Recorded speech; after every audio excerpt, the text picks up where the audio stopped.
So எண்ணங்களும் அப்படி தான். உனக்குள்ளே என்ன இருக்கோ அதை மட்டும் செயல்படுத்து. இன்னொருத்தனை பார்த்து காப்பி அடிக்காத, இன்னொருத்தங்களை பார்த்து கற்றுக்காத, இன்னொருத்தங்களை பார்த்து செய்யணும்னு முயற்சி இருக்காத.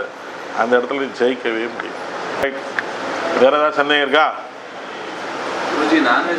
அதனால் இப்போ நிறைய பேர் வந்திருப்பீங்க, நிறைய சந்தேகம்லாம் கேட்குதுன்னு. அவங்களாம் அப்படியே ஓப்பன்லேயே பதில் சொல்கிறேன். பொருளாதார ரீதியாக தடைன்னு வந்திருப்பீங்க.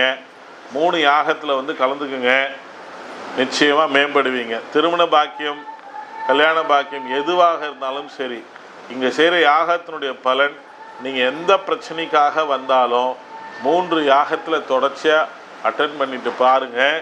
அதன் பிறகு நீங்கள் நன்றி மட்டும்தான் என்கிட்ட சொல்வீங்களே ஒழிய எனக்கு இதில் கிராஸ் கொஷின் இருக்குதுன்னு வரவே வராது.